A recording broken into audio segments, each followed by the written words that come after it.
company of piping buffaloes, have a care!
May it please your Majesty, pray silence for the Lord Mayor Locum Tenens, Commander and Alderman Sir Robin Gibbet.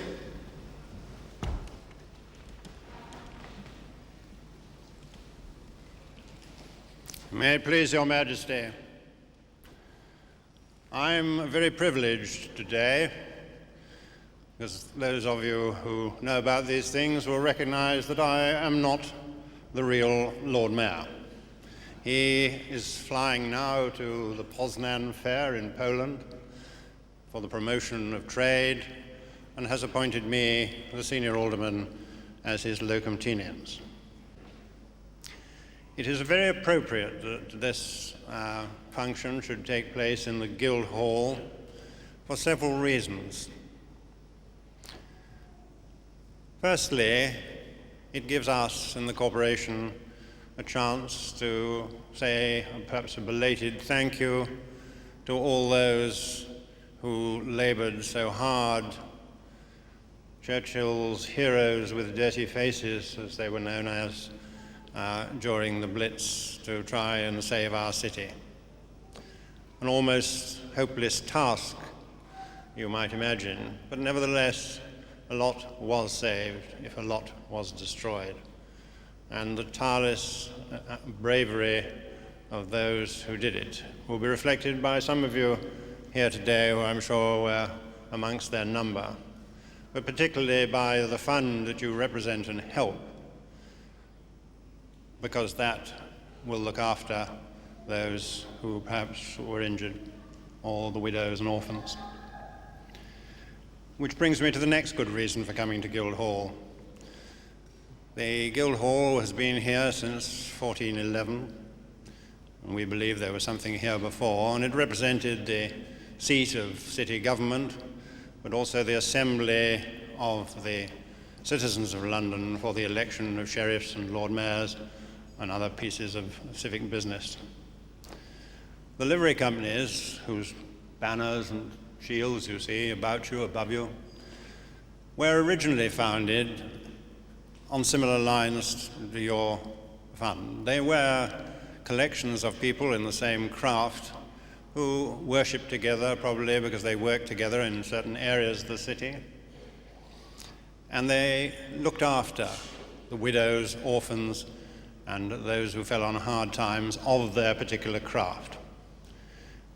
Later on, they developed, of course, into the controlling bodies of that craft and the setters of standards. But they originally started out in a typically, I'd like to think, British form of activity, that is charitable work connected with those of a community.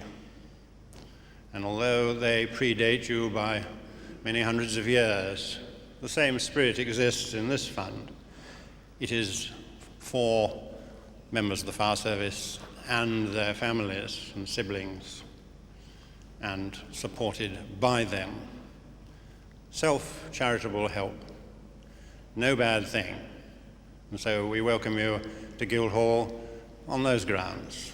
And finally, of course, Guildhall itself has not passed unscathed. In the Great Fire of London of 1666, the hall was partially destroyed, down to about 12 feet from the ground. But the main structure remained, and it was rebuilt again and stood till the 29th of December 1940, when on that dreadful night, incendiary bombs again destroyed the roof, all the woodwork, Gog and Magog. Those are new ones that you see up there, not the ones that were burnt in the fire. The windows all went. The Court of Aldermen and the Court of Common Council chamber through there was similarly destroyed. The Guild Church of St. Lawrence Jury across Guildhall Yard was completely burnt out. Only the shell remained. So we have much to be grateful for and much in common to be here today. Our final opportunity, I suppose, to say thank you to you all for your service. I will now ask your fire master to reply. Thank you.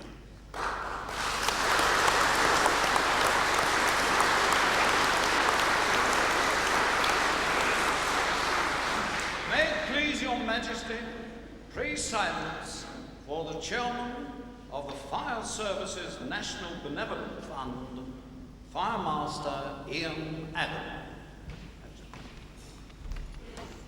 May it please your Majesty. Thank you, my Lord Mayor, for that very kind welcome to this ancient Guildhall, and in particular for this grand reception that has been provided by the Corporation of London for the fund. This is a very special occasion for the Fire Services National Benevolent Fund, and one that is enhanced greatly by the gracious presence of Her Majesty the Queen, who, attending as our patron, gives us a wonderful thought that we have much support from our royal family. It is greatly appreciated by all our members, ma'am. We enjoy the relationship we have with the royal family.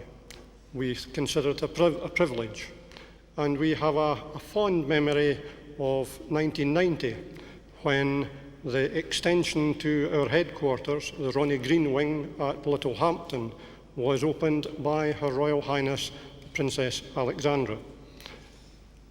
Ronnie Green did so much to ensure the foundation of the fund, and it gives me great happiness that Ronnie's widow Maureen, who is still active with the fund, is with us today.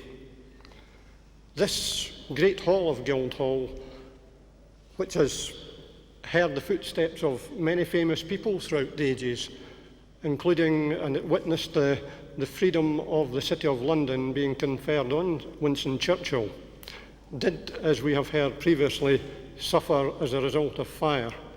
But it has arisen like the phoenix from the ashes, as will Windsor Castle, ma'am, symbolising to us all a permanence of our national heritage that I believe must remain. It is my personal privilege to stand here today representative of the caring and dedicated individuals who collectively form the Fire Services National Benevolent Fund.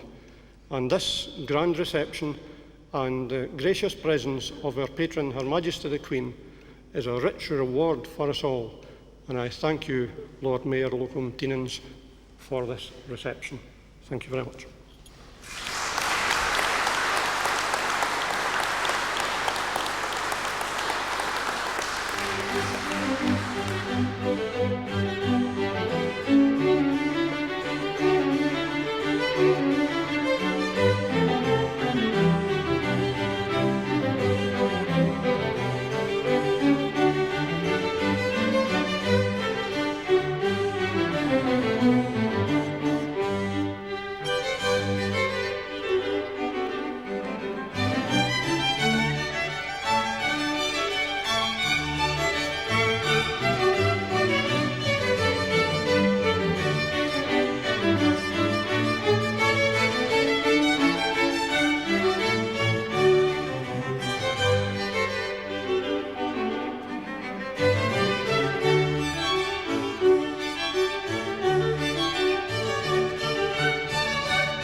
Ladies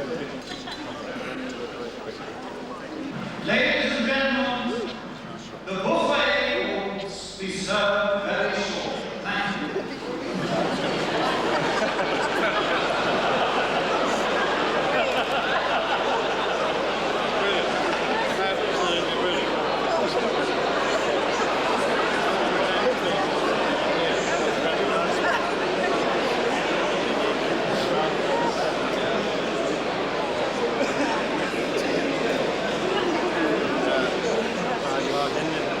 Majesty.